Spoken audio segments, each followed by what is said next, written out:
What's your emergency? Welcome back to That Weewoo Show, a podcast where we watch and discuss episodes of the ABC show 911. I'm Ellen. I'm Alice. And I'm Bex. Welcome back to Season 6. We're part way through. So far it's going a lot better than I thought it was going to based on like you guys telling me that you hated this season. But we're up to episode 7. Big thank you to everyone who's been listening to our Season 6 episodes. We appreciate you and everyone who's been sharing and interacting with us on social media. Thank you so much. Before we get stuck into episode 7, Alice, you want to let us know what happened last week? Yeah, last week on 911, there was an explosion at Karen's lab, which left her without a spleen and Hen without med school. Those pesky explosions. It just exploded right out of her. It did, yep. This week, we are going to talk about episode 7, which is called Cursed, in which Paw Patrol race to the rescue when a fading movie star is plagued by a series of near-death experiences. Sorry, I meant the 118, race to the rescue. Actually, no, I meant Athena and the 118 race to the rescue. Yep.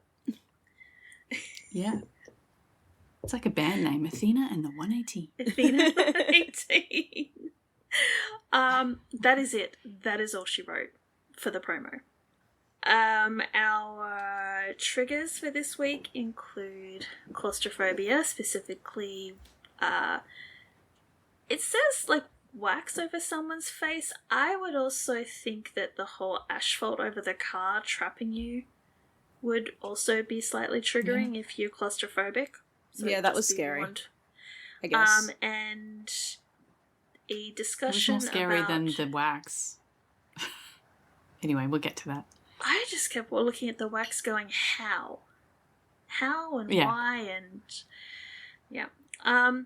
So, claustrophobia and discussion about predatory psychics are our triggers for this week. Also curses, I guess. That's not really what happened. Like, that's about the guy who was selling people stuff, saying that it was from. I think they're talking like about ancient. I think they're artifacts. talking about Eddie and his abuela. That little conversation that they had. the tarot card thing. Oh. Okay. All right. So I guess this episode was overall, it felt a bit like they were trying to make it another like mystery, like, oh, what's going on here? Like, we're not really sure. You know, they had to discover what was actually happening, but the actual story itself made no sense. It felt like someone said, "Hey, you remember how fun Jinx was? Let's do another Jinx episode." Except this is what you get when you are forced to write wacky hijinks and not coming up with wacky hijinks naturally. Like, I feel like Jinx was a good episode because it felt light and fun and it was wacky and funny. This is forced comedy, and forced comedy is never funny. Yeah, like Jinx is one of my favourite episodes of the whole show, and this I was like, okay. But I think this episode was saved by the acting and the directing, basically. Like, the way that it was all put together in the end was quite enjoyable. Like, there were parts of it that were quite funny. It was just that the actual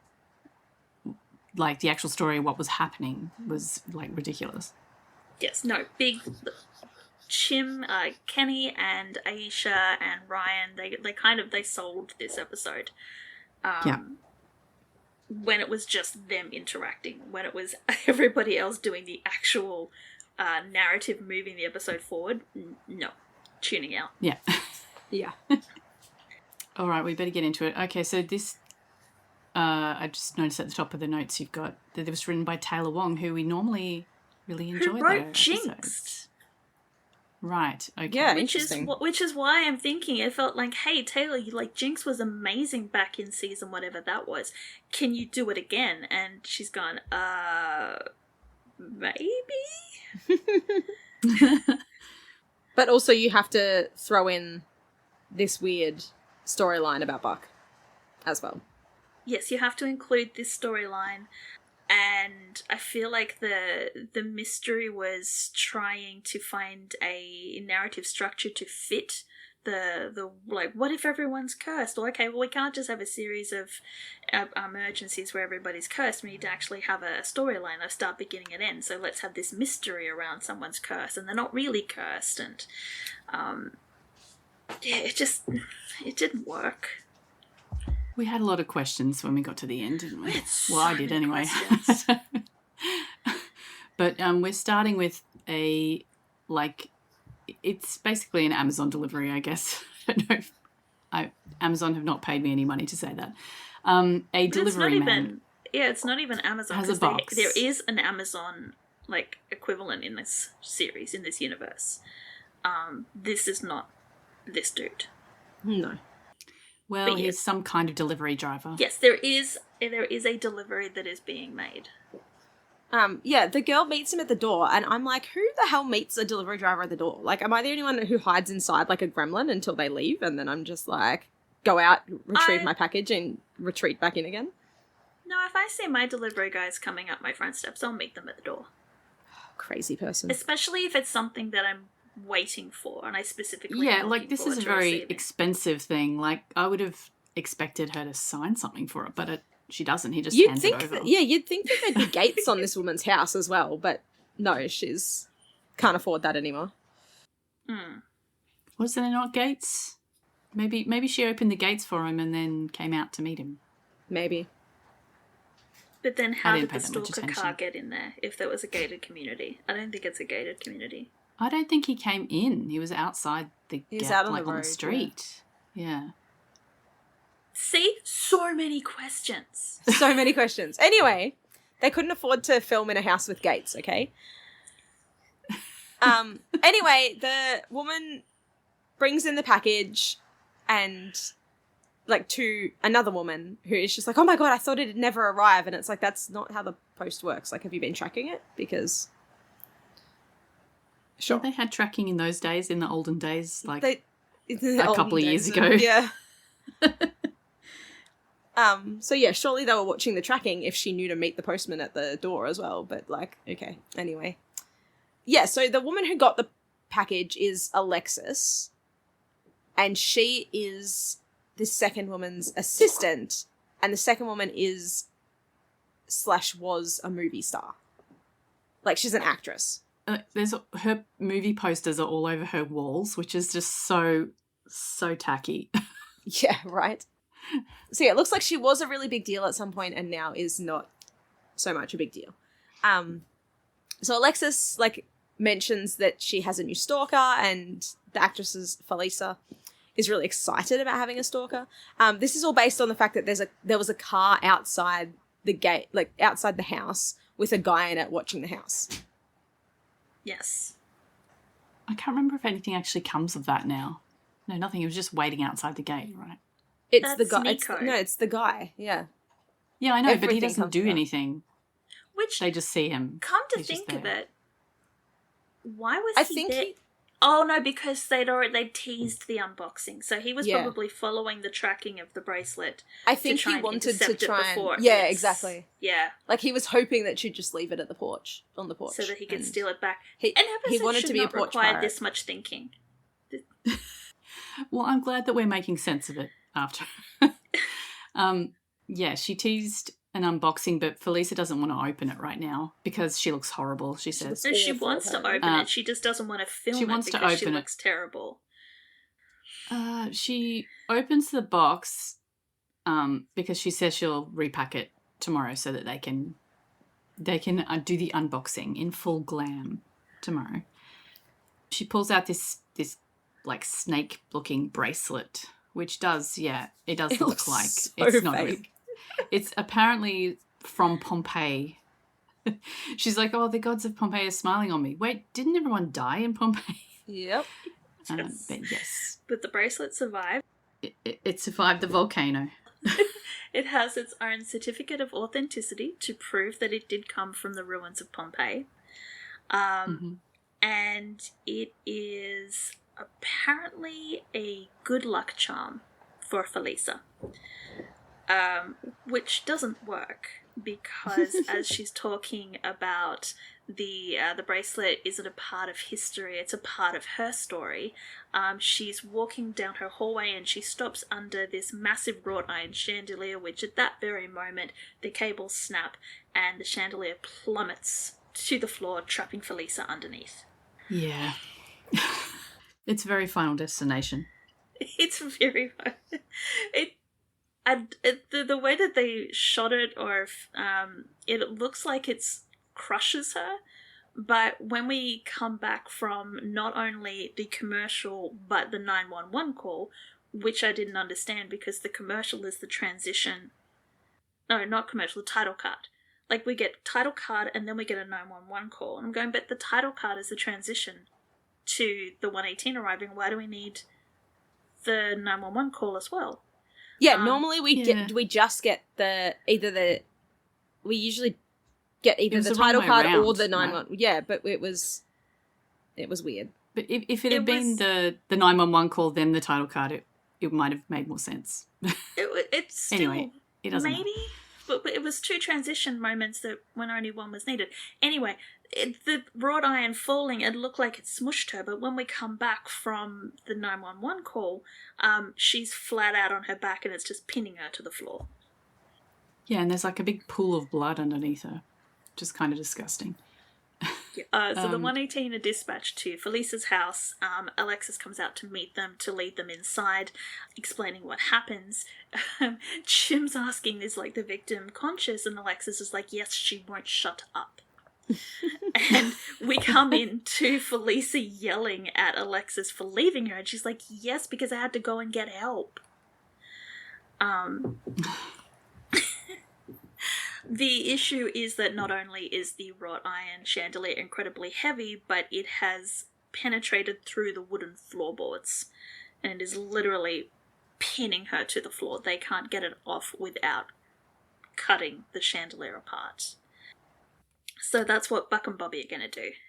They're going to get the saws so that they can do a little bit of cutting, which leaves Chimney and Eddie with the victim, Felisa.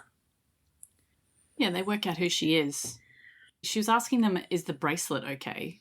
And they're like trying to work out how she's injured, like, you know, if she needs any medical attention at the moment. And she's like, oh, I spent 20 grand on this thing.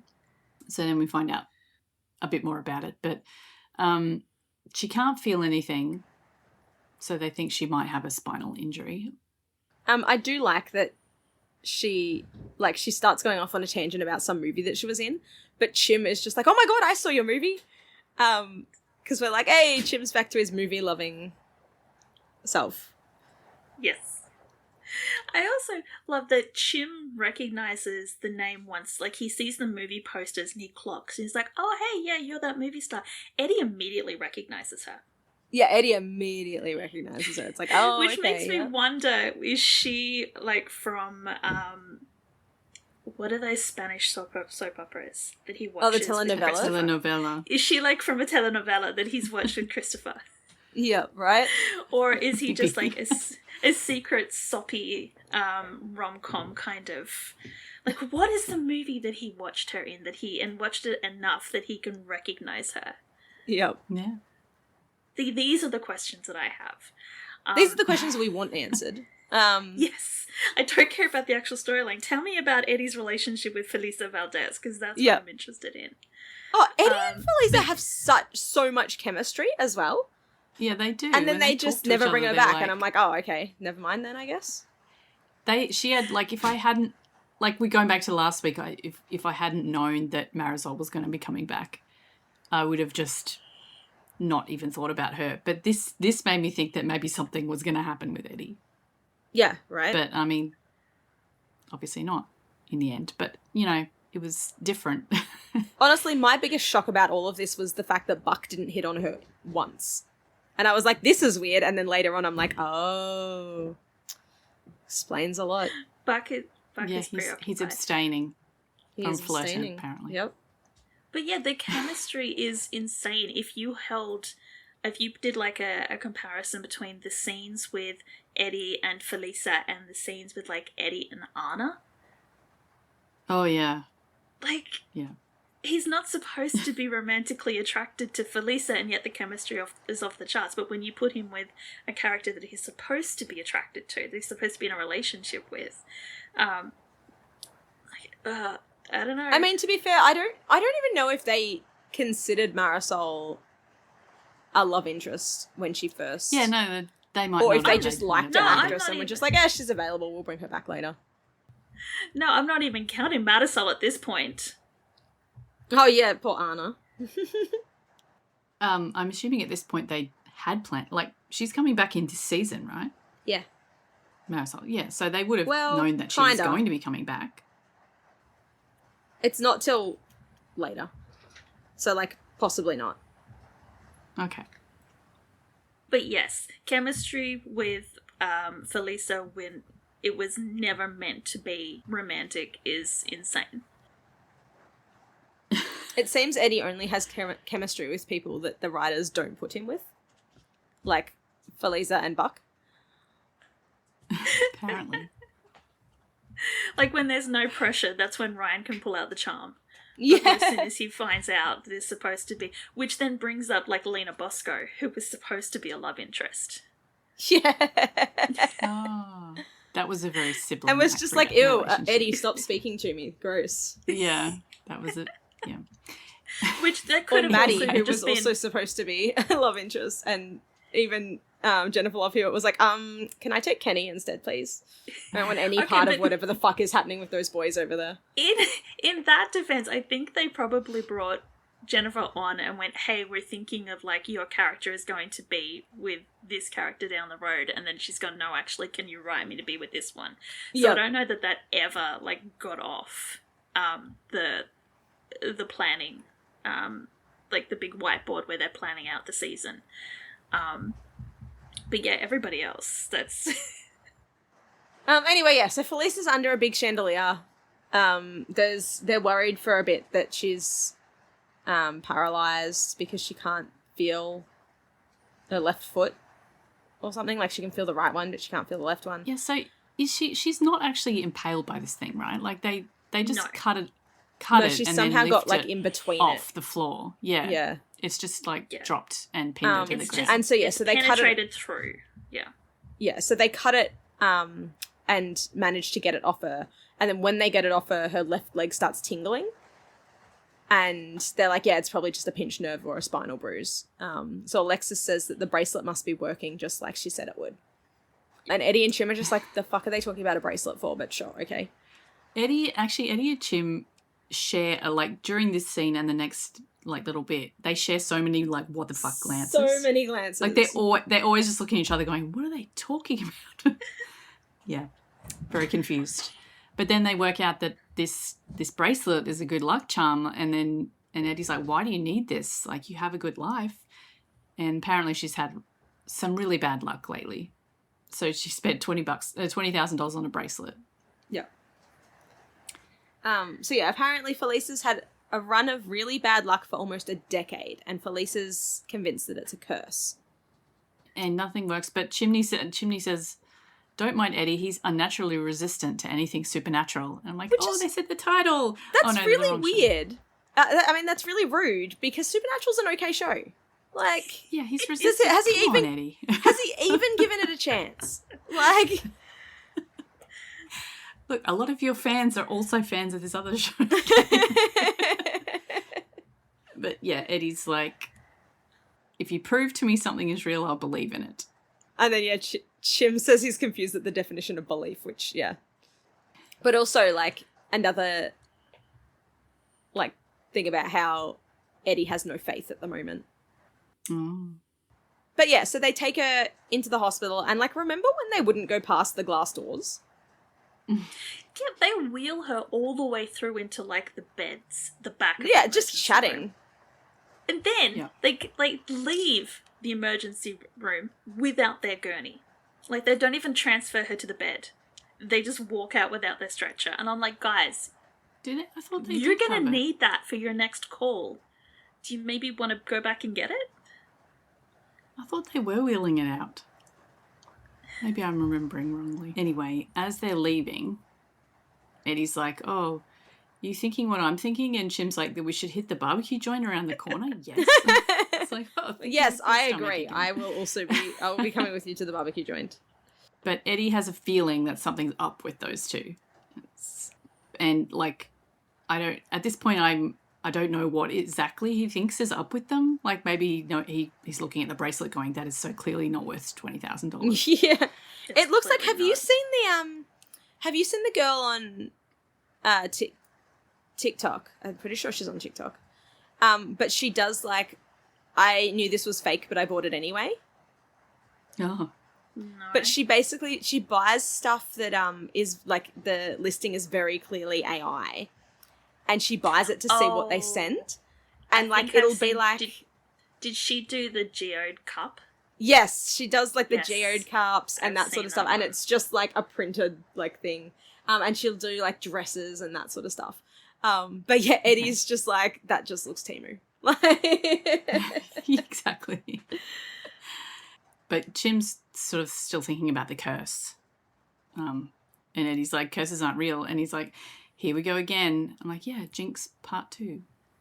Yes, which was like, oh, okay, cool, we're going to be in for a good time, and then we're not.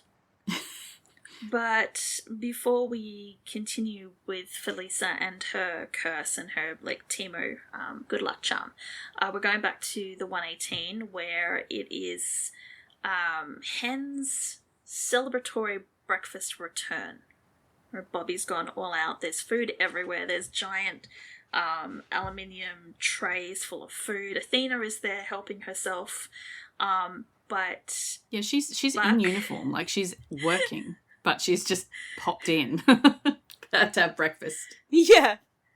well, considering Bobby's cooking, I would do that too. I would find reason to be in the vicinity, and I'll just pop in and grab some food.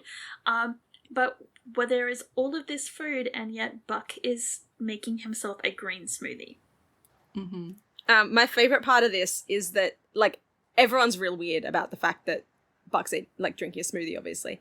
But Bobby asks Eddie, "What's up with the green smoothie?" Yes. Not Buck.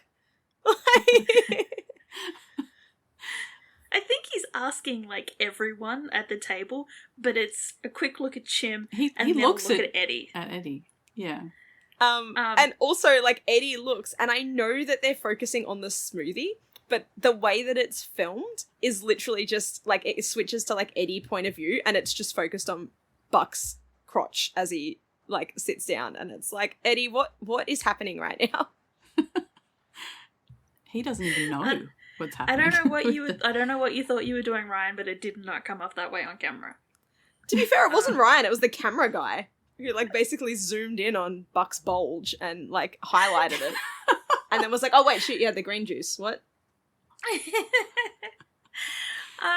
My issue with it is that they're bringing up the Buck's drinking these green smoothies. Chim says that it's because like he spent 30 seconds around a celebrity and now he's doing the green smoothie thing like celebrities. Are we forgetting Buck 1.0, who would measure his body fat and tracked his macros religiously?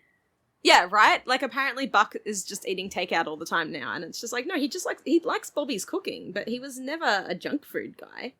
He was, like, tuning his body to a fine... He was on a health kick for long before this. I don't know if it was health kick, but it was definitely, he was doing everything he could to make, like, his body look as good as it could naked. That was because Eddie had just started and he was peacocking. Well, it was around the time that the firefighter calendar was going on, so it just so happened that Eddie started around the same time. But Buck is not a eat junk food all the time person. Whoever was doing the binge watching of the show has forgotten that tiny little aspect about Buck, and it annoys me. So. Well, Athena who wants to know which celebrity they spent time with, and Eddie tells her it was Felisa Valdez, and Athena does not look impressed by this. And Bobby's like, you don't sound like a fan. What was the last thing you saw her? And Athena's like, in the back of my patrol car. It's like, oh no. Yeah, I love that Bobby's like, oh, you must hate her acting. Like, it's like, no, I had to arrest her. Yeah, apparently she tried to hit a paparazzi with her car and went to rehab, apparently. So I guess she was drunk or doing drugs or something. That was a curse. Maybe that's when the curse started. Yeah. But anyway, at that moment, Hen comes pesky in. cocaine, So everyone's such a curse. Everyone's excited to see Hen. I don't know how long she's been away for, but I was excited. How long since she didn't quit. But yeah, no, she's been looking after Karen. Yes, because Karen doesn't have a spleen. So she's been Karen's spleen for her? I don't know. She's been hovering. She's been hovering. She and had like Karen's kicked major her out. abdominal Yeah, surgery. she had major surgery. And like, you know, her lab exploded and stuff. Yeah, she's like, wait, what are you doing here, Athena? I'm like, why aren't you at work?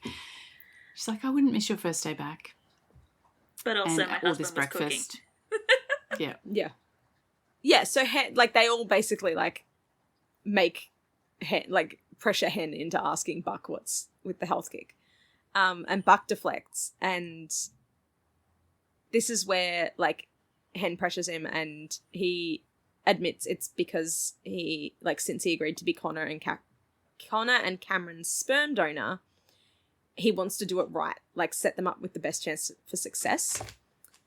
Well, And Hen was the only one who actually knew about this in the first place, yeah. So Yes. yeah, he can tell her about it. But yeah, so it's not just the green juice, he's abstaining from everything. No alcohol, no junk Oh food, God. no red meat, no fish. It's funny because Oliver's a vegan too, so I'm like, when do you ever eat red meat and fish? So yeah, fish that could be too high in mercury he won't eat. And Hen's like, I don't think swordfish has an effect on your sperm count. And Buck goes, no, I'm abstaining from other things to help with that. You know, trying to keep the tank full, not let swimmers escape. I'm like, And it's like, yep, like this is your a great co-worker. workplace You're at conversation. work. Yeah. So basically, the point of this is that Buck's not jacking off. Hen's a bit scandalised. Yes, which then supposedly makes every other scene where he's trying to get to the fertility clinic to give the donation funnier, because it just adds more time before he can actually jerk off. Yeah. Like, ha ha ha, blue balls, aren't they funny? Well, later, like when they're going, okay, the next appointment is like next Tuesday week or something, and I'm like, just go home and rub one out. It'll be fine. It comes back. It's fine. Like, It's renewable. There could be an argument that regular ejaculations would probably be better for his sperm count as well. Yeah. But yeah, probably. I'm trusting Buck's ADHD that he's gone down the rabbit hole of researching everything that would be setting himself up to be a good donor. And so if the research that he's found has said that abstaining from ejaculation is what is good, then I will trust the rabbit hole research and agree. Funnily enough, my notes on this said Buck's ADHD fixation on being perfect. So yeah, but yeah, we get like a little like montage to satisfaction, like can't get no satisfaction. Yeah, he can't get no satisfaction. Where the first time he goes, the clinic's like, oh, we don't have the paperwork, but the paperwork was emailed over, but the servers are down. And like, if your servers are down and someone comes and goes, oh, like my paperwork should be here, you immediately go, the servers are down, not, oh, I can't find it. I don't know where that, anyway. Second time, they're closed for lunch and they'll be back at 2 p.m. And then the third time, he's asked if he's okay with needles, but then the person who's supposed to be taking the blood test faints at the sight of the needle. And it's like, yep, cool. But it is funny that Buck then has to treat her. Which culminates in the fact that it has been 4 weeks since Buck's made the decision, made the appointment, has gone down this journey and has abstained. Yeah. Poor little blue ball Buck. And Hen says, don't you think that this is maybe a hint that you should not be doing this? The universe is screaming at you, Buck. Yep. Now, why Yeah, is he's it that not you can listening. hear the universe when it's screaming at Eddie, but you can't hear it when it's screaming at you? Yep. Well, his run of bad luck turns around tomorrow, so he's going to go in, make his donation. It's starting to feel like a whole other kind of emergency. He really needs to empty it all out. I'm just like, can we stop talking about your sperm, please? Yeah, like no. I don't like this storyline. I don't want to hear about this storyline. I don't care. I think my issue with this storyline is that they're kind of making a joke of it. Yeah. Like, they've set Buck up that he is trying to do everything perfect to be the perfect sperm donor, which has its own issues because this is not the first time that he has been required to donate part of him. And so he's wanting to do it perfectly this time because the last time it didn't work. And then the show is making a joke out of it. Like, aha, look at Buck, he's drinking green smoothies. Aha, look at Buck, he's trying so hard to get to his appointment and we're putting every single roadblock that we can possibly in front of him. Isn't that funny? No, it's not funny. Yeah, no, it's weird. It is I don't a little like bit it. funny. But in a slapstick kind of way. The only thing funny is like Oliver trying to run down the street at the end. And that's just because Oliver, when he's trying to do a comedic run, can do a very, very good comedic run. He did do the flailing, but that's much later. That's much later. That's the only part of this whole thing that I find funny. The rest of it, it just annoys me and upsets me. Mm-hmm. Speaking of annoying and upsetting, we're going to go back to Felisa and the wax incident. She is having a spa day. She's been left alone in the treatment room while her esthetician has come out to request some specific items for her. She wants the receptionist to box up some CBD oil and some sleep gummies, which is aimed at... Just give her all the pop. My client's been having a really hard time, but it's not in a... I'm trying to get as much money out of her as I possibly could because she's using her own employee discount for the items. She just feels sorry for Felisa. Yeah. She goes back to the room to check on Felisa and she can just hear this like muffled screaming. And when she goes into the room, Felisa is on the treatment bed, her face completely covered in hot wax. Yeah. It looks horrible. She looks like she's got a mask on, but with no eyes or anything. She's completely covered in wax. Yeah. And so she's flailing around on this bed at this point, and then we get a 911 call. We've had a waxing injury.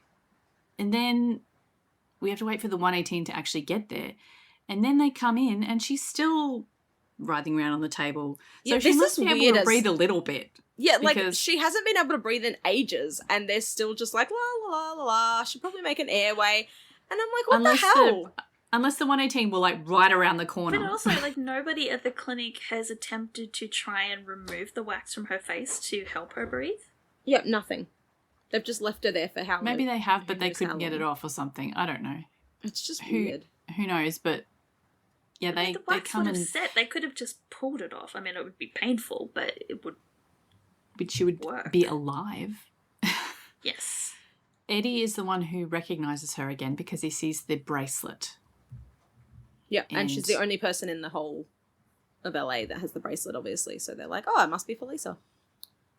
Yeah, and she remembers who Eddie is because he says, this is Firefighter Diaz. And she's like, oh, yeah, okay. Yeah, she's like, thumbs up, can't breathe, passing, still not passed out, but whatever. Then they take ages to, like, make an airway as well. And I'm like, how fucking long can this bitch hold her breath? So this is the scene that firefighter guy on TikTok did this video. I think this was actually the first one that I saw of him doing. Like, he did this one first and then he went back and did other ones. He's been going off on Lone Star too. It's been hilarious.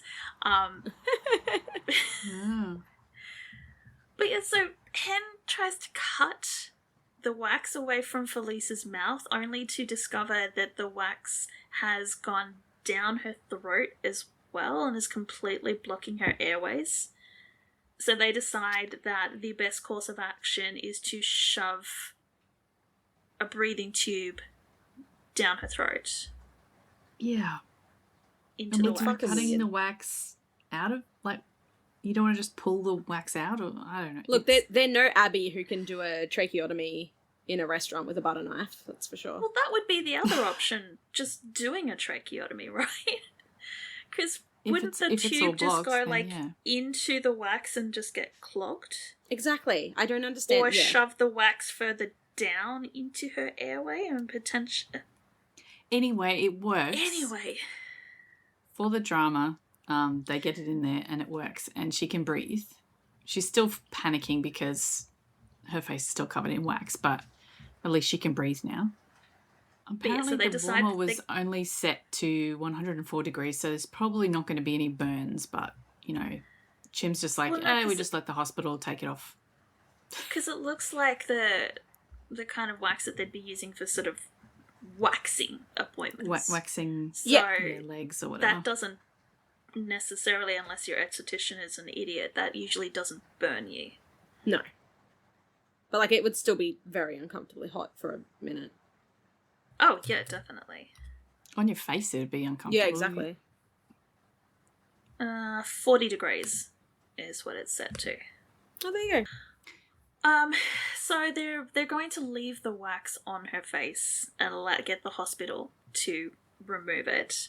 And so they're wheeling her out through the reception where Alexis is.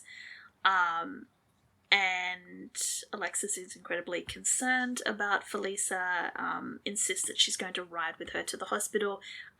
Eddie's spidey sense is tingling at this point because Alexis says that she goes everywhere with Felisa. And as far as Eddie's concerned, he's met Felisa twice. Bad things have happened to her. Alexis has been there.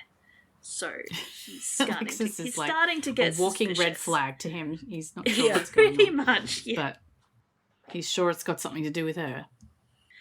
Meanwhile, Buck's appointment is cancelled because the power is out in the building that the fertility clinic is in. This sounds like a really dodgy fertility clinic. I think Cameron and Connor needs to go somewhere else. Yeah, they're using the cheapest one that, like... It's one thing after another there. Like, they can't even stay open so that people can stagger their lunch breaks. Like, no, but here's the thing: why don't they just turkey baster? Get back to ejaculate into a cup. They take a turkey baster and like the lesbians do. Like, come on. It's not because Cameron is not the issue here. She can get pregnant, so they don't need to go through this fancy clinic. They could just use a turkey baster. Yep. Ew. And this whole storyline would not need to exist. But it wouldn't be as fun for TV. This was fun? I wasn't having According fun. to some. Buck certainly wasn't having fun. No, he was getting no satisfaction. So while Buck is off not getting any satisfaction, we're going to go back to the firehouse where Chim and Hen are restocking the ambulance, and Chim is filling Hen in on Felisa and the bracelet. And then, dun dun dun, they happen to find the bracelet in the ambulance. The funniest bit is that this. Chim's been trash talking it. He's just like, oh, it's making the bad luck apocalyptic. And then when Chim finds it, he's like, oh my god, do you think it heard me trash talking it? And then just goes, I don't think it has ears. And so both Hen and Chim are just staring at this bracelet like, oh my god, what are we going to do? What do we Eddie do? walks up, sees the bracelet and just goes, we give it back to her? Funnily enough, Hen is going along with Chim's superstition because she's all good with Eddie giving the bracelet back, but she hands him a glove first so he doesn't have to touch the bracelet so he with his doesn't bare touch hands. Well, she was all about the Q word thing in Jinx, right? Like, she didn't want... Once someone said it, she was like, oh god. So Okay, but can't they had take any proof chances. of that.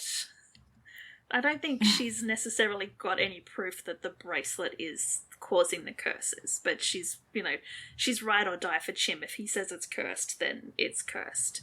Mm-hmm. Eddie thinks they're being ridiculous. He snatches up the bracelet, and then immediately one of the background firefighters does a massive, like, slip on a banana peel kind of slip and fall. Which, okay, that just could be coincidence. It could be an accident, except they then discover that he didn't just slip on, like, a puddle or a leak from, like, someone's drink bottle or from one of the hoses. No, something in the building is leaking gasoline, and the engine bay is now being flooded with gasoline, and they need to evacuate the firehouse. Yeah, my question is, wouldn't they all have smelled that earlier? You would Like, think, I don't right? know. I know that American, like, gasoline is a little different in formula to our petrol, but, like, petrol and diesel both smell pretty bad. You could argue that with the trucks, the trucks coming in and out the engine bay just kind of permanently smells like diesel and exhaust. So maybe a little bit of extra smell is not going to trigger anyone. Maybe. Sure. Anyway, they hadn't noticed until just then. And then it was only because Bobby licked the gasoline. Yeah. He, like, put As his you do. fingers in it and, like, licked it. Or smelled Did he it or lick something. it or did He he just smell smelled it, yeah. No, I don't think he licked it. Sorry, It's that's still my weird. it's Detroit Becomes Human, and Connor's just ability to discover everything by licking it was kicking in when I was watching that scene. Eddie did pick up the bracelets, so he brings it over to Athena and Bobby's place. I'm guessing he's over there for dinner or something. They're having, like, a cup of tea or something, right? Like, I don't know. I'm going to assume after dinner, like he's got Chris squared away and then he's gone over and interrupted their nightcap. But he wants to talk to Athena about Alexis and Alexis's relationship with Felisa. It's Eddie's turn to get on the private investigator hat. He's like, I know something's up, and I know just the person who I can rope in to investigating this with me, and it's Athena. Well, Buck's busy, like, not jerking off and drinking green juices. Michael's in, where is he now? Miami? Yeah. So yes, so you're left with Athena. And it turns out, true, and Bobby. It turns out that Eddie has experience with people, with grifters, which is what he is convinced Alexis is.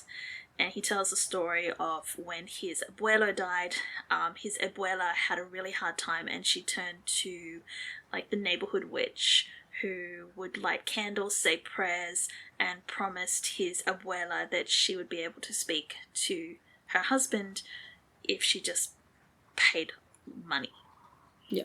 And she spent everything. She spent her life savings. She spent her life insurance policy money, everything she had to this woman, to the point where Eddie's father and his sister, like Eddie's father's sister, not Eddie's sister, had to bail Eddie's her sisters out. that we never see here.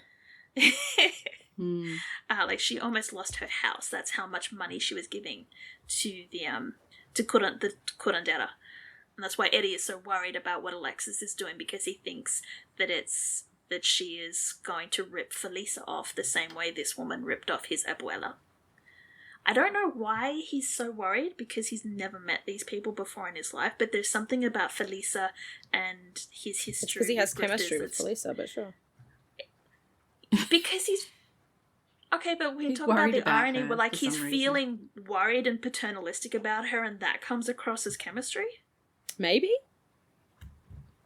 Like, can he only be, like, have chemistry with, or appear interested in people that he just wants to take care of? Maybe, whereas Anna was trying to take care of him and he's just like, ew. Why? Weird. Maybe. Well, it's just he's showing concern, and that sort of, maybe that comes across as... Concern comes off as being- chemistry.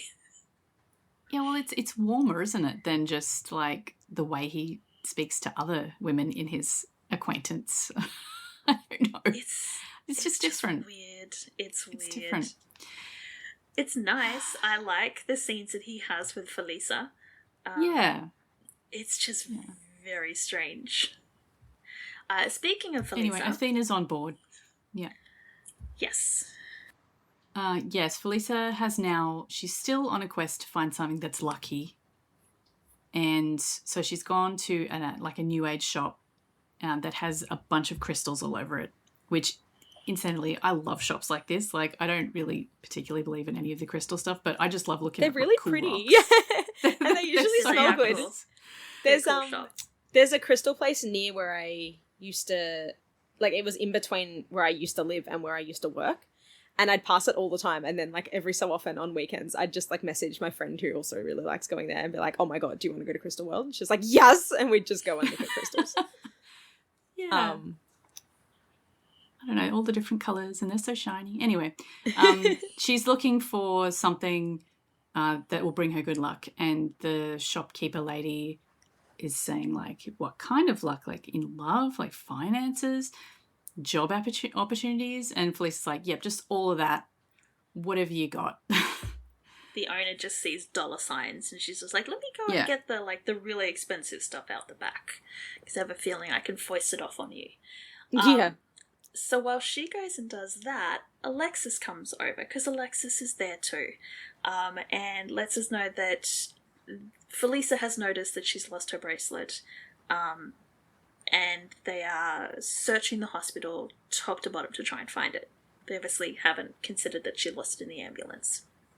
And Felisa's pretty much like, I'm done with the bracelet. I think I was more cursed wearing that than I was before.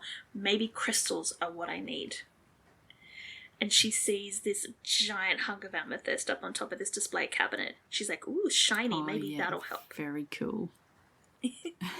And she wants to climb up and get it. And Alexis okay, no, is but like, maybe. Am I the only one who is just like, oh, Abigail's so hungry right now? I don't. No, I immediately thought of one. Abigail too.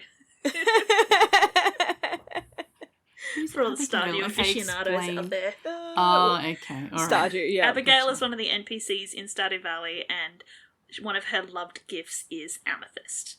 And there was, I think it still does it. I think it started off as like just a, like an error, but then they just kept it. But basically, like sometimes when you gift it to her, she says it's delicious or like yum or something. They took it out.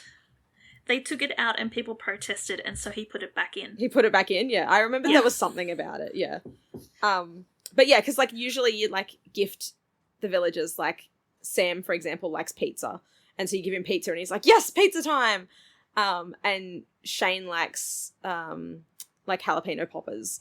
And so you give him those and he says something about it. And yeah, Abigail, you'd give her an amethyst and she'd be like, delicious! And it's like, Yeah, pretty much everything you give Abigail is delicious, including amethysts. Yeah.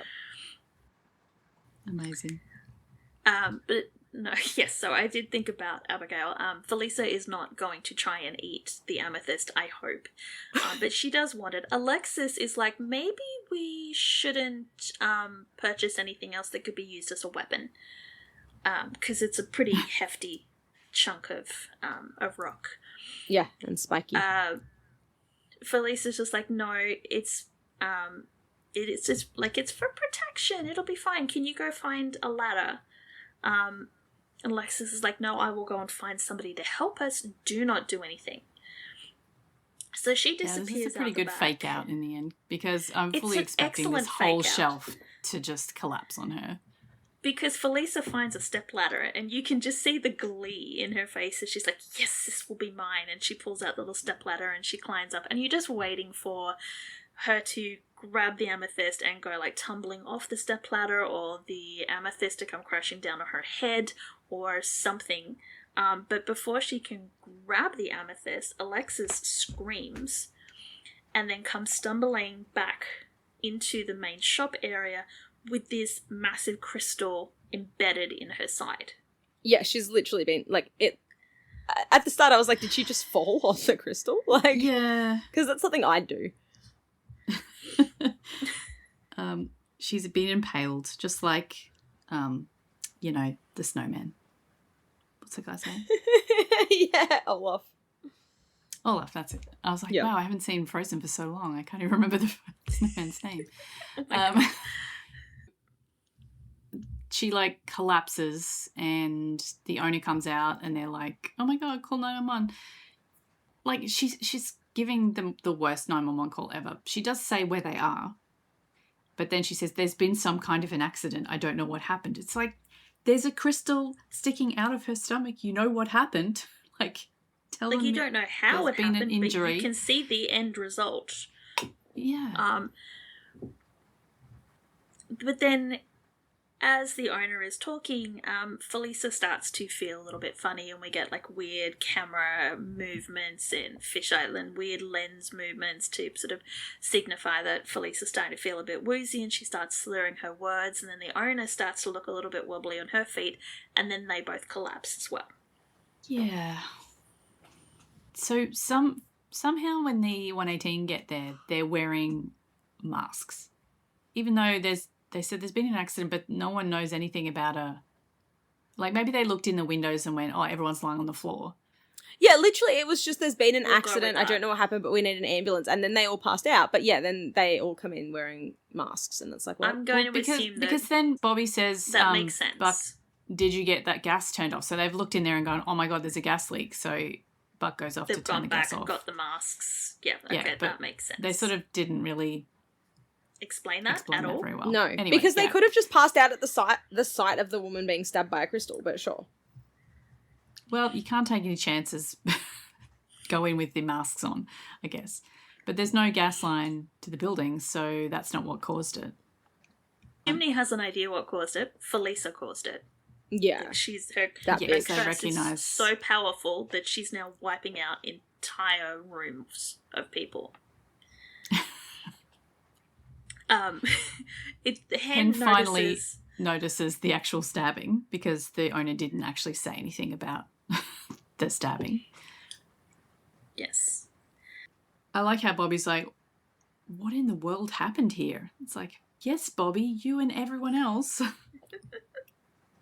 They get Felisa out and give her some smelling salts and she comes to with a jolt. Like, I don't know what those things smell like, but they seem to wake everyone up with a surprised kind of jolt. When did they decide to use smelling salts versus the sternum rub? Probably because they knew she was like this.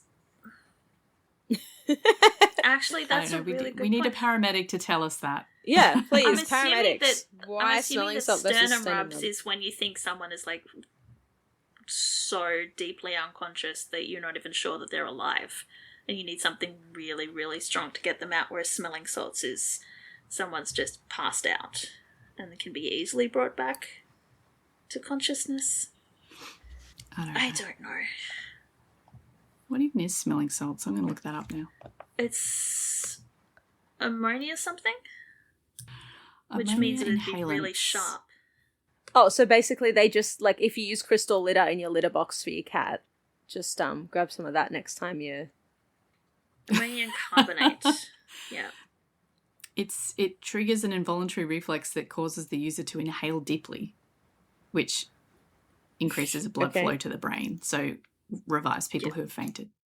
Okay, good to know. She doesn't know what happened. She's like, did I pass out? Like, what's going on here? And she wants to know what's going on with Alexis, but she doesn't know what happened. Nobody knows what happened. Nobody knows what happened, and before Shim can find out what happened, he's called back into the store because they've found Alexis and her, her new crystal accessory. No, Hen found her earlier, so they knew where Alexis was. She was right next to Felisa. But anyway, Hen's like, there's no way that you fell on this thing and ended up like that. And it's like, well, how do you know that, Hen? Like, I still don't know how the guy managed to drive it into her skin. But anyway, It did not look sharp enough to puncture. No, it really Like, didn't. not- Not just puncture, like, to stab her, but to stab her so deeply that it perforates her stomach. Right? Because that's what happened here. Like, it's perforated the stomach so that it's releasing stomach acid into, which apparently is not a thing. because number one, the blood would be diluting the stomach acid, and then it's like the crystal would be blocking. Like, even if it's reacting with the crystal, it's still like stuck into her. How is the gas coming out? Like this whole thing, I was just like, it's plugged the hole. So how is the unless it's coming out of her mouth when she went in and was just like and it came out of her mouth. Like I don't fucking know. I'm guessing they're saying. And how was it bad traveling enough that it filled a whole retail space? But sure, in that short enough amount to make of time everyone else too. pass out. I Anyway, don't know. good idea. Not interesting idea. I just don't know that it's weird. Would And actually again, we're work. okay. Like we're okay suspending disbelief if we're having fun. This was weird. Yeah, I wasn't really having fun with this. No, it was just weird. Unfortunately, no. So long story short, basically, apparently the Chim takes a photo of the crystal to show the owner, who identifies it as marcasite, which is basically iron sulfide, which apparently, when combined with the stomach acid, creates hydrogen sulfide, which has made everyone pass out. But again, like we said, how is the gas getting out and in big enough volumes to wipe out everybody in the room? We don't know. Yeah, no idea. Eddie decides that now is the perfect time to do an intervention with Felisa to tell her what he thinks Alexis has been doing, until she starts begging him to tell her that Alexis is going to be okay and they're going to take care of her, and looking absolutely distraught at the idea that Alexis is something's going to happen to her, and so he chickens out. He says you can't travel with her. You can see her later, though, after we check you out. So they're going to go. Buck says, you still think she's cursed? And Eddie says, no, but I'm starting to think I am. Sure, okay. He's cursed because he thinks something's going on, but no one seems to care that he thinks it. Why not? We'll go with that. He's also cursed because he is unable to reach anybody on Felisa's team because they think he's just another fanboy. This reminded me of all those, the soulmate fix where people are trying to get in touch with someone famous and everyone's like, no, you can't. Like, but I'm the soulmate. No, you're not. Sorry, I've been reading too many fic lately, that's why. But yeah, he's tried calling her manager, he's tried calling the agent, nobody is letting him talk to Felisa. And the reason he's trying to get in touch with Felisa is because he still needs to give the damn bracelet back, which Chimney discovers when he walks up into the kitchen area and sees the bracelet on the counter and literally recoils like a cat. Yeah, he screamed, basically. It's a physical jump back at the sight of the bracelet. What is that thing doing here? He's like, okay. Bobby says, oh, it's okay. Eddie's trying to get in contact with Felisa to give it back to her. And Chim's like, yeah, well, try harder. I can see those bitty little eyes looking right through me. He's so funny. And he picks up a tea towel and gingerly lays it across the bracelet as if he moves too fast. The bracelet's going to explode or something. But then Buck just comes and picks it up. Yeah. Buck doesn't believe in curses. Except that he does. He just doesn't care about it this week. He did last time. Yeah. Yeah, but the bracelet wasn't there they didn't have the bracelet at the crystal shop, so how could it be cursed? And then Hen comes up and she sees the bracelet and she's like, what is that thing doing here? Bobby shuts it down. He's like, okay, why are you up here? He's like, oh, Buck's got a visitor. Connor and his wife are here to see him. So he excuses himself downstairs to talk to Connor and Cameron. And Chim goes, oh, what does your ex-roommate want?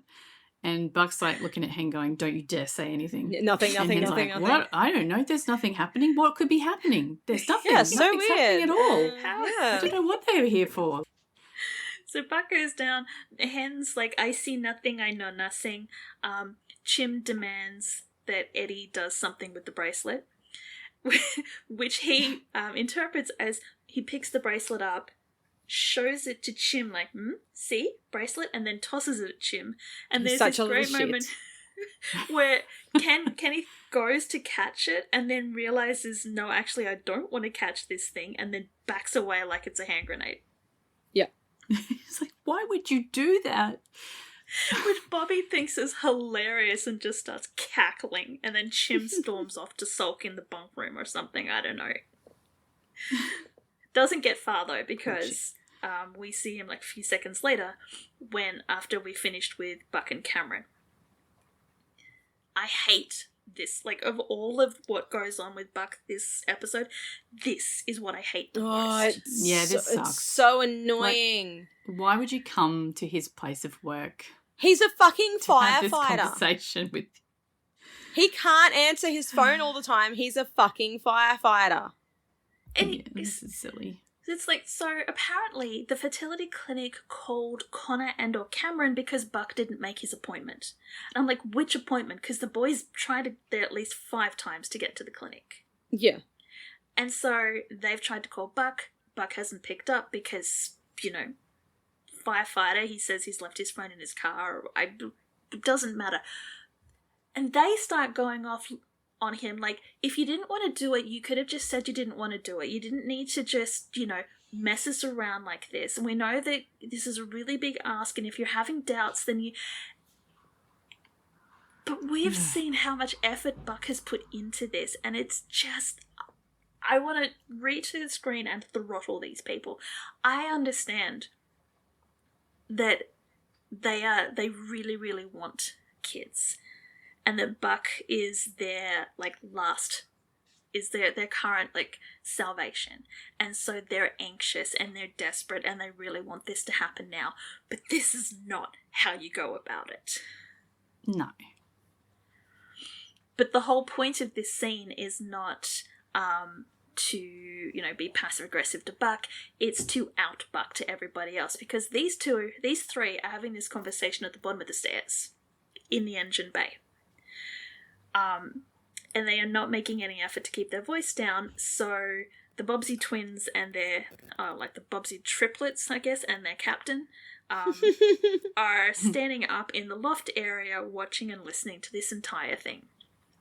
Yeah, and when they get discovered, they're all like, oh, look, I want you guys to go down there and clean all this up. Yeah. And he's like, that's where I left my turnout. Yeah, okay, good. I'll go and save by the belt. The tops of all of these vehicles need to be cleaned. Okay, fine. Yeah, the top of all of them.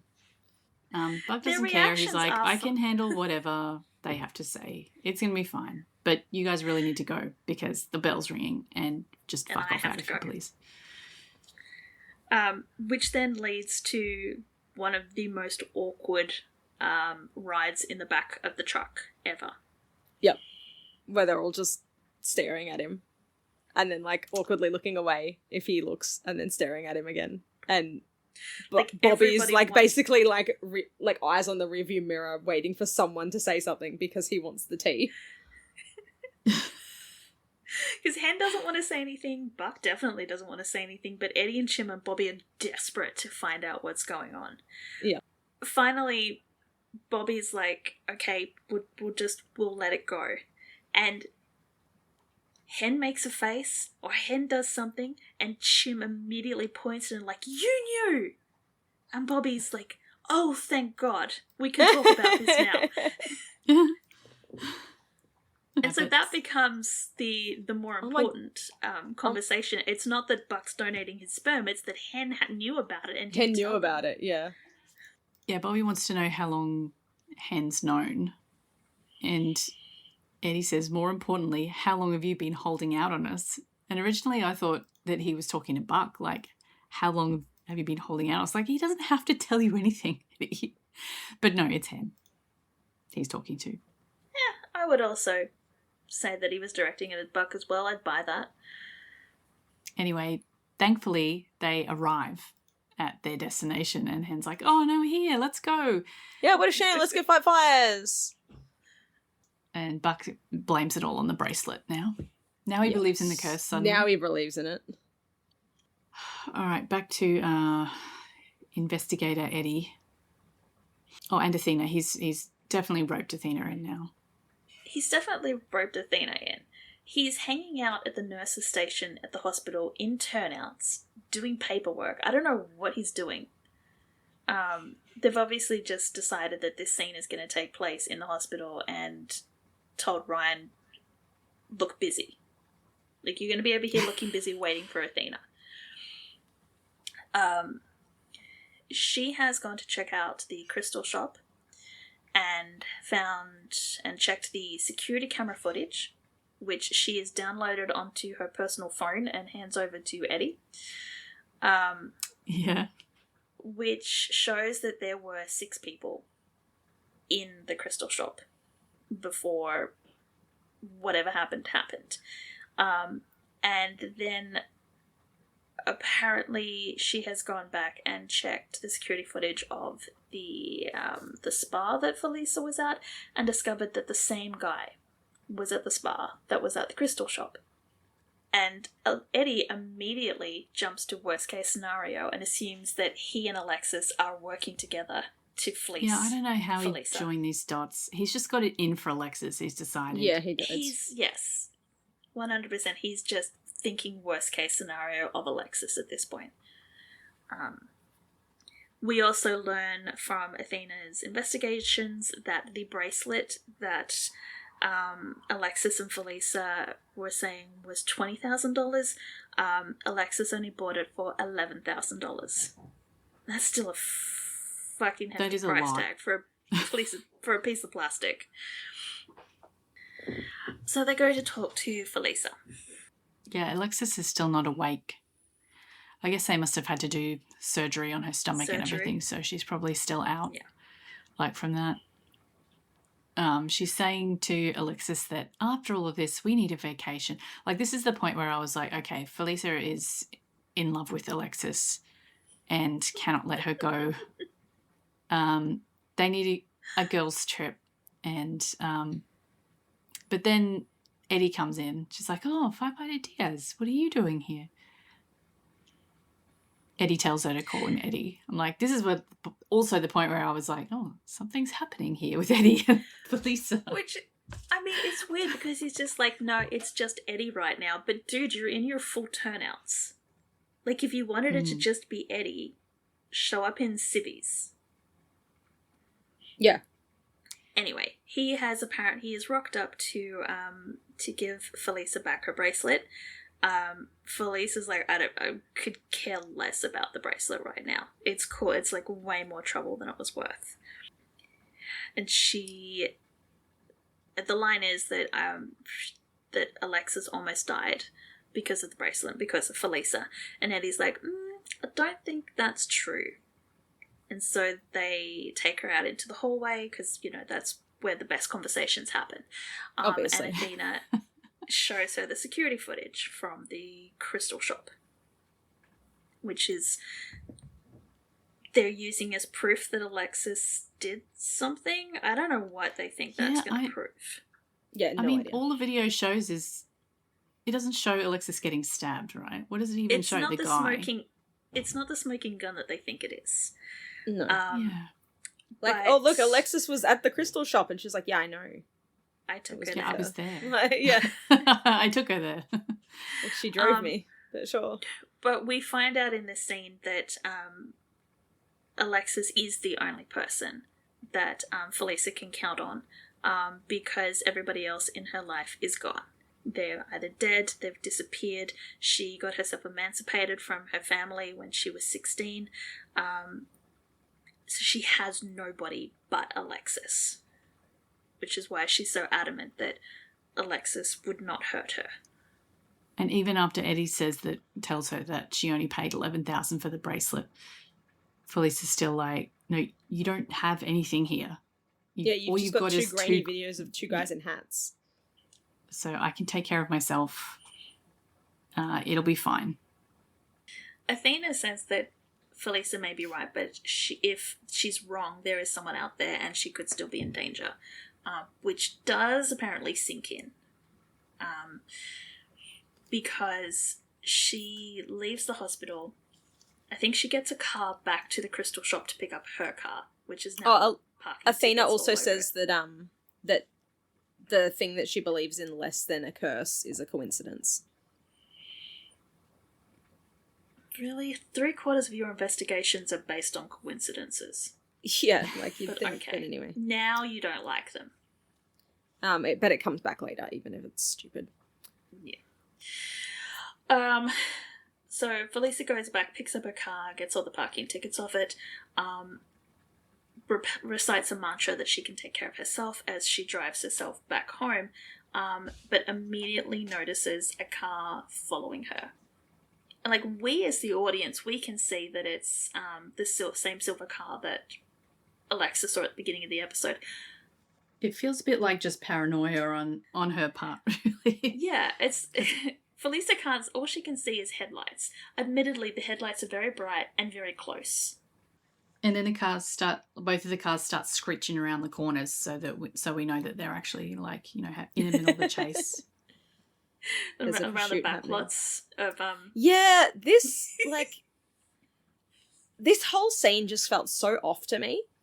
It just looked like they were on a back lot. They probably were. They were. They absolutely were. But they often are. But like it looked like they were on back lots. They turned the wrong corner. You'd see the tourists in the little car being like travelled around and like, yeah, exactly. Shoot 911. Oh look, here's the stars of the day. Yeah. Everybody wave. Yeah. See Oliver walking his dog past, and he's like, "Oh shit, you're doing the car shoot scene here? My bad."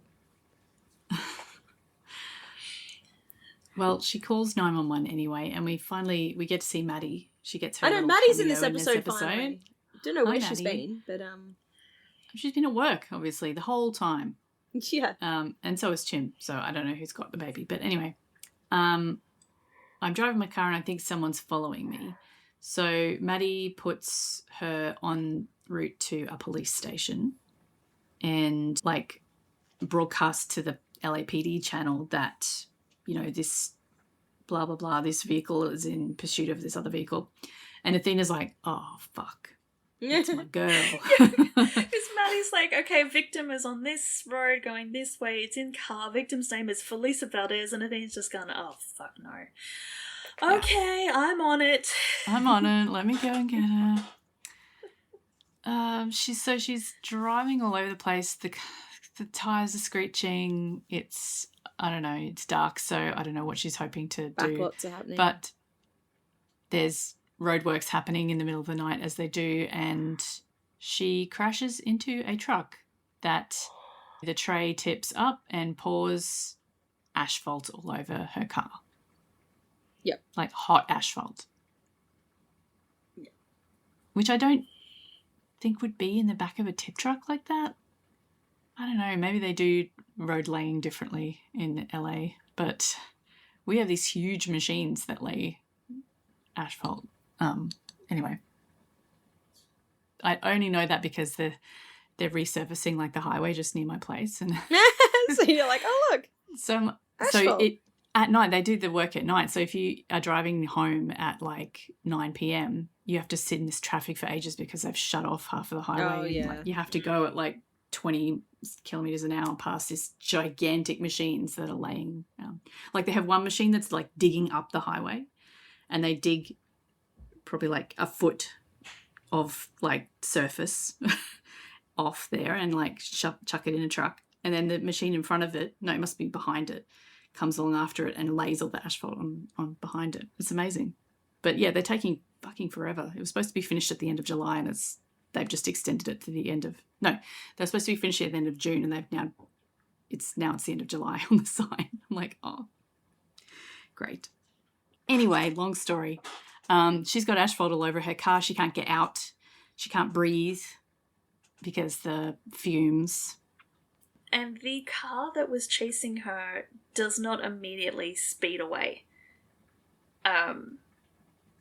Because LAPD are immediately able to box it in.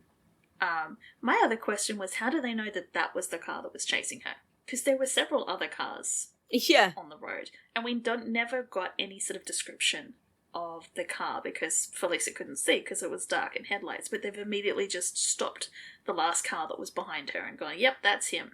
Cover him down. Athena is just that good. Apparently. So they get the driver out, get him under arrest. Athena calls for fire and rescue. They dispatch the 118, and all through this scene, everyone is coughing and spluttering because of the fumes of the asphalt. Where are their rebreathers? Yeah, now they don't have masks on. They don't have the masks on. Like, where are their masks now? Why did they have the masks when people just fainted and now... Like, I don't understand. And now that everyone's, like, actively hacking and coughing and inhaling fumes, no masks. now they're like, no, just suck it up. Like, Yeah. don't actually suck it up because that's going to be bad for your lungs, but you just need to tough it out. I'm wondering if someone made the decision, like, no, we've already had one scene with everybody in masks and it doesn't play well on screen to have all of their faces covered, so we need to, like, no masks this one so we can see all their pretty, pretty faces. It just doesn't make logical sense that the one emergency that we, the audience, can see is where they would need their masks on for is the one that they don't have their masks on. It's fucking weird. It's so dumb. But sure, just cough while you're trying to get the asphalt off. If they put their masks on, you'd still have Felisa coughing and spluttering. So there would still be something on screen letting us know that, yes, this air is toxic. Yes, there is a danger. They need to move fast because otherwise Felisa's going to die. They didn't all need to be suffering at the same time. Yeah. But they all stand around coughing for a little while they decide what to do about it. And then they try and, get the stuff off, but they can't, and then they end up, having to, what do they even do? They, get, a flamethrower or something and try and make it warmer again so they can move it, or... I couldn't understand. So Eddie breaks out the acetylene, I think that's how you say it, acetylene torch, and I don't know whether he's trying to heat the asphalt again so that they can... Because the issue is that it's cooling and it's cooling down as it's and cooling. getting harder. So I don't know if Eddie is trying to warm the asphalt up so that they could move it, or whether he's trying to cut it into chunks so that they can remove it. They never actually make it clear, but I'm not really worried because we get Ryan with the torch and the mask, and it's all I like it when they get to use their tools. It's fun. So Eddie's doing that. Chim has smashed in one of the lights in the back. Which they've then fed a flexible hose through that's attached to an O2 tank to try and get oxygen to Felisa, which fails because she did not think to lay the seats down in the back seat, so she can't get into the trunk. Yeah, she's trying to crawl through the tiny little hole in the middle of the back just push seats. the button and lay the seat down, and then you can get in. Yeah, but I will, do that. She's losing oxygen. She's not thinking straight. I'll give her that.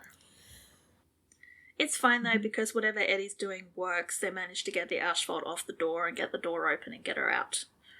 Oh, we have an extra firefighter here who we don't know, whose last name is Chapman, apparently. Yes.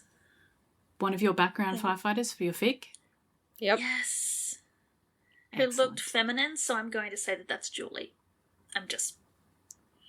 I know that there are probably more than, 2 women at the 118, other than Hen, but I'm going to say that that's Julie. So they get Felisa onto the gurney. Julie helps. They get her to the ambulance, and Athena decides in, her infinite wisdom that the most circuitous route to get the driver from his car to the squad cars is past the ambulance, so she can check in on Felisa and also get Felisa the opportunity to talk to this guy that was chasing her. It's so fucking weird. Who tells Felisa that he is sorry and he didn't mean to hurt anyone. You clearly did, though. But okay. Yeah. It's you stabbed someone. I didn't mean to hurt anyone, but hey, can you tell me where your bracelet is? Yeah. I just want the bracelet. So weird. So she takes it off because she's still got it on her wrist and just yeets it at his face. And I love the fact that the LAPD just let her do that, and it hits him on the face and bounces off onto the ground, makes this metallic clattering, and I'm going, my dudes, that thing is nowhere near metal. That's the most plastic to ever plastic. It's, yeah. Like, their budget wasn't high in this episode at all, but sure. And Eddie's like, oh, look at that, I think you broke your curse. And she gives him a look. Like, seriously? I thought this was going to be like the end, but no, we have to go and interrogate the dude and find out what his deal is. So... But it's not even just interrogate the dude. It looks like we're going to start interrogating the dude, and then it's just Athena explaining the interrogation to the 118 over lunch. But it's weird. Yeah, but the interrogation part makes absolutely no sense anyway, because he just sits down, she sits down and she just says, explain, which I'm like, okay, yeah, good, explain, because I don't know who this guy is or what he's doing. So, and he just says, she clicked the box. And Athena's like, excuse me? I'm like, yes, me too. What are you talking about? What? Apparently she accepted the terms and conditions, so she should have known this would happen. And Athena's like, I'm going to need a little more here. So that's when we get to the point where she is now telling instead of showing. Oh, and a little bit of showing, I guess, in the background, but, you know. Yeah, it's very much telling the 118 and then telling the audience rather than letting us actually see what happens. Yeah. So, long story short, this is Nico. He operates artifaxoverstock.com. Wouldn't the fact that it's called Overstock kind of let you know that it's not just one-off items? Like, Overstock is we've got too many of them. Yeah, it's... Yeah, the whole... I mean, it's very scammy. Anyway. Yes, so he makes, as Athena says, trinkets. She says he makes trinkets in China. I'm like, no, he buys trinkets off Chinese factories. Like, he's a drop shipper. That look like ancient artifacts. And the kicker here in what he's talking about with the she ticked the box, she should have known this would happen, is that when you click add to cart, another box pops up on artifaxoverstock.com that says, purchase of this item includes the following guidelines. Buyers will not display this item in public or share videos, social media posts, or photos of the item, I presume. Yeah, so... Like, what? You can't wear it outside the house? Like, you can't... It's fucking weird. But also, it doesn't say, buyers will not display this item in public, blah, blah, blah, or you will be stalked and harassed and, like, injured. Like, what do you mean? She didn't think that would happen. Like, maybe get a cease and desist, but not... And as if those terms would hold up in court. But then there's the other thing that, like, Alexis purchased it. Yeah. Felisa. So how did he know that Felisa was going to be doing, like, when she said she was going to be doing an unboxing, how did he know that it was of the bracelet that Alexis had bought for Felisa? Oh my God. Yeah. How indeed. Because even if you, like, was he stalking Alexis and then realized that Alexis was Felisa's assistant, so he started, like, stalking her social media and watching all of her lives and things like that?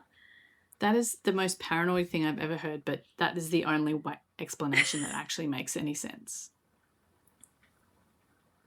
And Bobby's like, how many other bracelets were recovered from the ruins of Pompeii? And apparently there's 27 of them. Yeah, because it's Overstock. Yeah, you'd think that there'd be more. Like, if it was drop shipping, no, but it's like, it'd be like, bought it from China, 27,000. Yeah, he's got to get like a shipment of like 500 or something. Yeah, that's it. Anyway. No wonder he was selling it for $11,000 instead of like 5,000, because he didn't even meet the minimum import quantity. Yeah. Yeah, apparently so Nico had to get it back before the unboxing so that he wouldn't be exposed as a fraud. And he snuck into the spa thing to steal the bracelet, but accidentally spilt the wax all over her.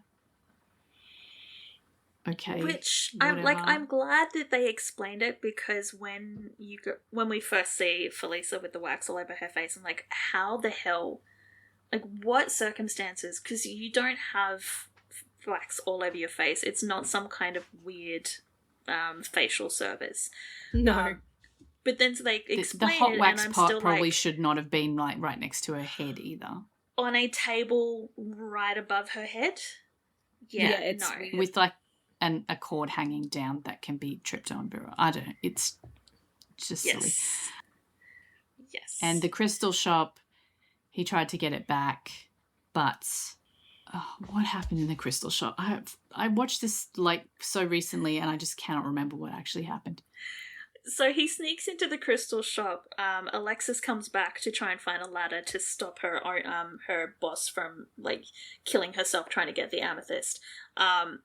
Nico, I guess, recognizes that she's the one that purchased it, and he grabs a crystal and like holds it up to her like he's holding her at gunpoint. She fights back. He tries to grab her as if she's got the bracelet on her, maybe to search her bag or something. They tussle backwards and forwards. He stumbles, she falls, and as he falls, he pushes the crystal into her abdomen, which again, it was not sharp enough to pierce skin, especially in an accidental sort of trip and fall like that. Yeah, through her shirt. Yeah. And like yeah. Anyway. Yep. Nope. So then he runs. Apparently he got out before the stomach gas thing started happening. So then he was like chasing Felisa in the car to try and get the bracelet back. Yeah. It is so stupid. Yeah, that's all of the, explanation of what happened. So Hen's like, oh, well, that's finished. Okay, let's go get some food. And Buck's like, I can't. I have a donation to make. And Athena says, oh, what kind of donation is that? And everyone's like, no, well, okay, off we go. Bye. Hen's like, you don't want to know. Yeah, just don't ask. Let him go. Goodbye. No one wants to explain it. So they head off. They leave Bobby and Athena. And Bobby's like, okay, cool. You explained everything that happened this episode except the chandelier. She's just like, the chandelier just fell. Yeah, it was probably happened. just shit. Maybe the bracelet was cursed after all. And yeah, this is where Bobby says, could it be that maybe what we're looking at is a good old-fashioned coincidence? And Athena's like, let's just call it a freak accident. It's like, sure, okay. Okay. Was Bobby even there when Athena said that thing about coincidences before? Nope. It was No. Eddie and Athena at the hospital. Okay.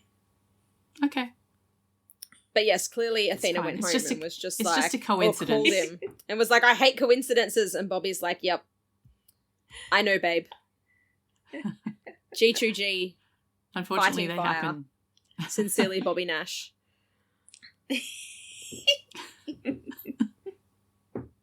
Anyway, now we get... Buck is so desperate for a wank that he's actually calling Connor on his way to the I sperm swear, Connor, donation I place. swear I'm on my way to jack off right now. I swear to God.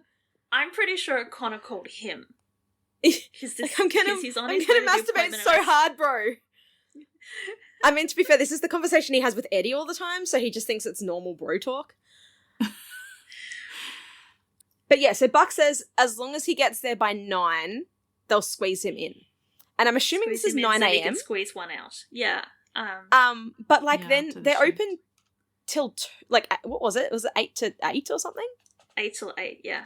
And so like if they don't get there by 9, like surely they've got the rest of the day to squeeze him in if he doesn't make it. Like, Yeah, but they don't have any appointments until next week or something that other time, so... I don't know. Like, Again, There's just Anyway. too many Baster. people. What the fuck? yeah, or just fucking anyway. So it's 8:45. As long as he gets there by 9, he's going to be squeezed in. And Connor's just like, "Oh, you're going to make it in time." And Buck's like, "Trust me, it's all good. I'm only 2 miles away." And then of course, Buck's Jeep that he's traveled the entire country with and took from his sister when he, like, moved, starts, like, breaking down. To be fair, Jeeps are temperamental little bitches, and I am not at all surprised that it broke down. I just want to track, because Buck no longer has this Jeep, so I just want to track if we see the Jeep again after this episode. All right. Because I'm pissed if this is how they end kill of it, the right? Because it was Mm. literally, Maddie's way to leave. She gave it to Buck and then they kill it for this. Like, there's no, anyway. We're just gonna Anyway. call it the blue ball Jeep from now on. So then Buck runs, there's a scene that's very much out of Captain America Winter Soldier where there's a guy jogging and then Buck, like, runs past him really fast and I'm just like, on your left. Yeah. But he's So yeah, doing he the like flailing jumps Buck over run people, where- runs he's- through a pack of dogs, and I rewound to see if one of the dogs was his dogs because there were these 3 huge dogs. But Was it his dog? Would they have let him use his dog, though? just a background thing, I think so. Like I was sure it was Buck, but I didn't look fluffy enough when I went back to watch. But they were just 3 really big dogs. But then I was like, I swear, because they come to work. Like Bear goes to work with him all the time, and so does Jade.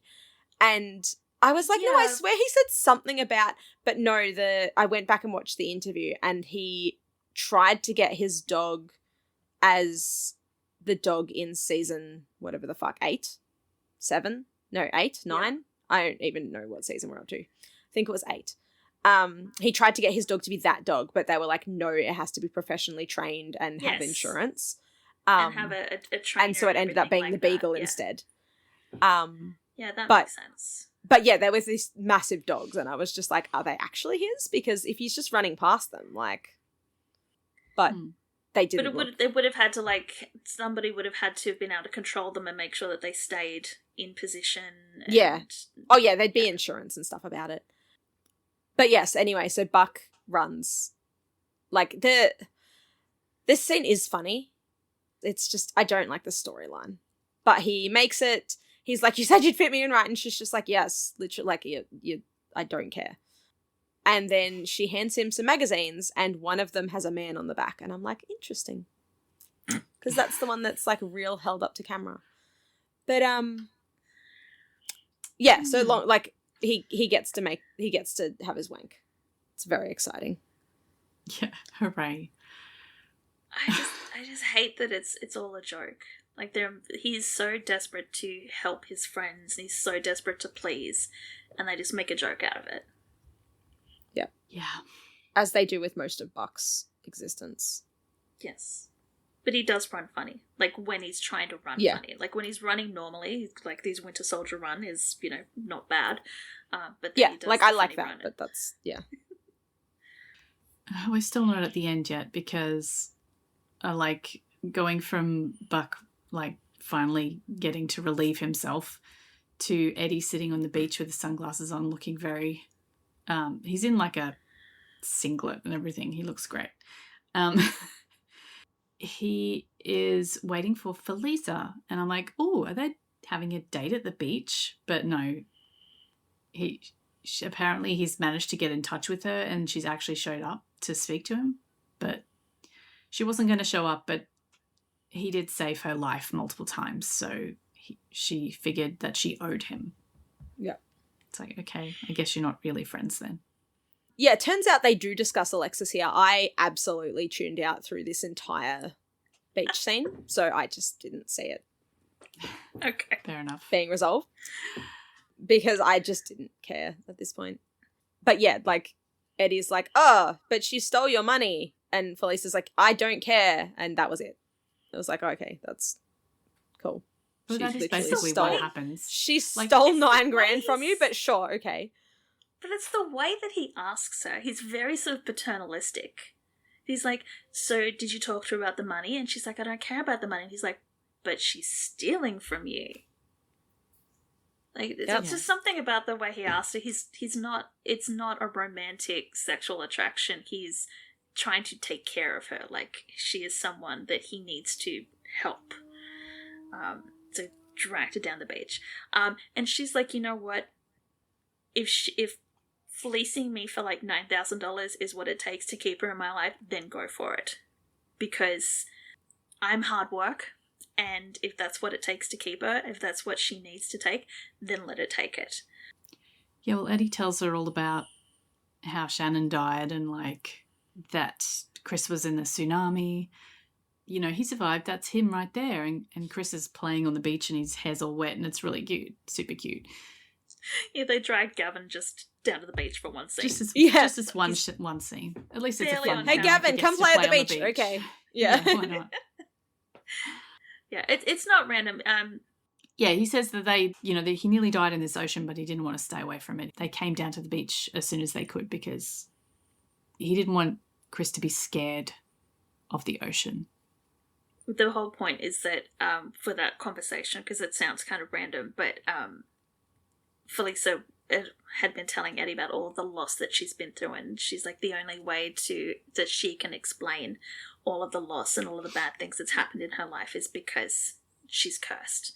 And so Eddie's going, well, look, shit's happened in my life too, but I don't think I'm cursed. Yeah, and it's like, okay, cool, good for you, Eddie, but if she does, like, whatever. That's like, she's like, you would, okay, cool. Invalidate her beliefs just because you don't believe them. And she basically says, well, that's cool for you. I'm going to continue thinking that I'm cursed because that's what works for me. And he's like, Felisa, come on. She's like, no, I'm out of here. I'm going to go get my house saged because, I believe in curses and stuff. Yeah. It works for me. Yeah. And she walks away. Chris is down by the water. He's got someone with him, so I think Eddie brought him and a friend down because there's like 3 of those little teeny tiny deck chairs on the beach. And like for a split second I thought that Buck was down there as well, but that's just me and my, like, the clown makeup is seeping into my skin at this point. Like the lead paint that the geishas wore. But so Eddie goes sort of down towards the water to talk to Chris and his friend, and as he's doing so, he pulls out his phone to call his abuela, just because, all of this stuff about the curses and like being fleeced for money has made him think about his grandmother, so he decides to call her, and I feel like the first thing she tells him is about tarot cards, and I don't know whether she's picked up the tarot cards or... What cards? Bex? Oh my god, tarot! He fucking says tarot. Does It's he? like carrot, but I didn't hear that. less crunchy. I was watching this scene, and he's like talking to his abuela. He's like, oh yeah, tarot cards, and I'm like, wait, Ryan, what did you say? Rewind. I'm like, oh yeah, tarot. Look, it's Tarot not cards. as bad as Jared calling it Samhain, but it's still pretty fucking bad. Well, everyone called it Samhain, so I don't think that was Jared's fault. that was just a thing that no one knew how to pronounce it properly. But yeah, I think I would have thought that someone there would know that. Surely Ryan has encountered tarot cards at some point in his life. The only thing I can think is that he's like heard of tarot cards. He's just never seen it written down.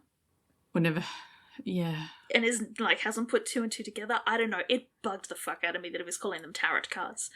But yes, apparently his abuela is now into tarot cards, or somebody in her life is into tarot cards. Oh my god, he does. He just says tarot cards. See? Oh my god, it just sounds like carrot, but it's tarot cards. Jesus Christ, Ryan. That's funny. But I think that someone would have picked it up that he said that, like the director or See, that's the other thing. Like, it's one thing for Ryan to say it, but the fact that the director and like script consultant and everybody on scene just let him say it like that, and they've gone, yeah, that's good, cut. Yeah, that sounds right. Yeah. And then it went through like editing, and nobody thought, hey, do we get Ryan in to do ADR for that line because he like fucked up the pronunciation of tarot? No. So yeah, so we really end funny. the episode with Eddie indulging his abuela with the tarot cards and asking, what do the cards say about his future? Yep. Oh dear. I still don't, like, this whole storyline, we've met Abuela. She didn't really come across as the, like, crazy lady who spends all her money on... she's got face, but I don't think I don't know. They're just rewriting stuff to say stuff, you know. Yeah, but sometimes when she lost her husband, like, vulnerable people, you know, get taken advantage of in that way. So that doesn't surprise me. No, I know that, but, like, the way that Eddie was talking about it, in the way, like, he's continued, like, he's called her and she's now into tarot cards, you would have thought that if this was an actual personality trait for his abuela, that they would have sprinkled it through the other times that we've seen her in the series. Yeah, no, because it wasn't just, a thing back then. it. Yeah. Yeah, they've just decided for this episode only, she's a vulnerable old lady who gets taken in by grifters. Well, he does say that's new when she mentions tarot cards, or tarot cards. Tarot cards. So well, yeah, maybe because this is a new tarot thing. cards is... Yeah, but that's what I mean. It's like a new thing, but she's always got something going on, but we've never seen anything going on other than her faith, which, like, that doesn't... I mean, it does count, but it doesn't count kind of thing. Yeah. I don't know. Anyway. Yeah, I mean, I didn't hate this episode. I thought there were parts of it that were pretty funny. But there were other parts that were just really fucking annoying. Yep. Like we said at the beginning, the acting was fun. The way that they were all interacting, and the way they found the curse stuff. That was all fun. That was all well done. But it's, like you said before, it's like the acting and the directing elevated a shitty storyline into something that was watchable. Yep. I wanted to like this episode. I came into this episode. I think every time I come into this episode, I feel like it's another Jinxed. This is going to be fun. And then I watch it and go, oh no, this is not fun. I mean, parts of it were fun, and then other parts were like Buck just being taken advantage of. The parts that were, like, the other parts outweighed the parts that were fun. I don't like the Buck storyline. Yeah. No. And so that, like, muddies it as well. All right, well, what have we got? I'm hoping we don't have too much more of the Buck stuff to go for this season, but don't tell me. Just tell me what's coming next week. Next week, Paw Patrol race to the rescue to a Renaissance fair. And then an office building. I love the way they've written this. It's like the 118 race to the rescue to a Renaissance fair and then an office building. As if the office building is more exciting than a Renaissance fair. Yep. At the office building, an overbearing boss is poisoned. Athena fears for May's life when she encounters a disturbed young man. Uncle Buck babysits young Ji-Yun as Maddie and Chimney begin house hunting. Eddie and Carla prepare Christopher for his first school dance. Carla! So we've gone from, like, a one-line summary to every single possible storyline. Every and maybe some storyline. others that could or could not actually appear in next week's episode. I don't know. We'll have to watch and find out. Yep. Our triggers for the next episode include bees, bullying, a hostage situation, an incel character, misogyny, which I'm hoping is linked more to the incel character than to the bees, Goddamn threat incel of police bees. shooting. Well, bees are mostly females, so, like, it should be fine. A threat of police shooting. Again, I'm hoping that's more towards the incel character than the bees, but you never know with this show.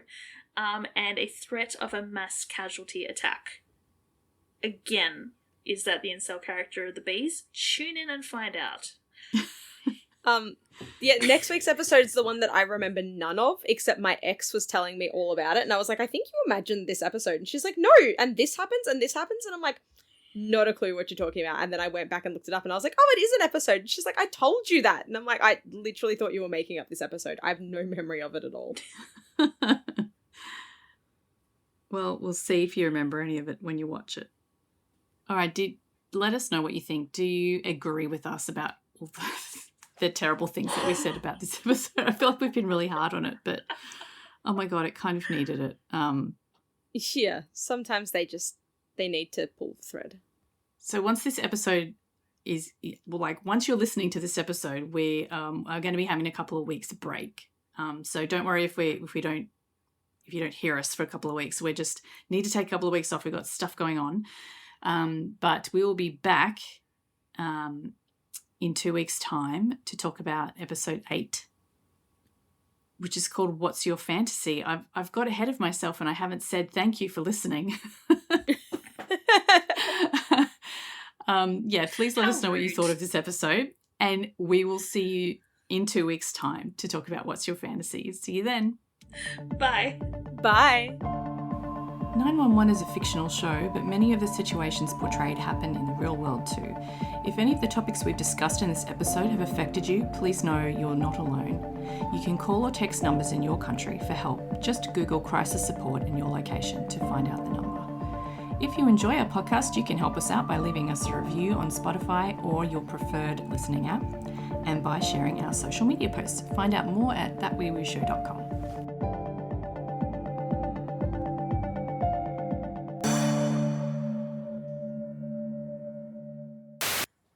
I just heard a weird noise, like it's raining really heavily here.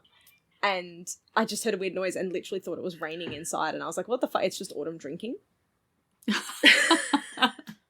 I was like, what the fuck? Why is it raining inside? No, it's not. It's fine. We're good.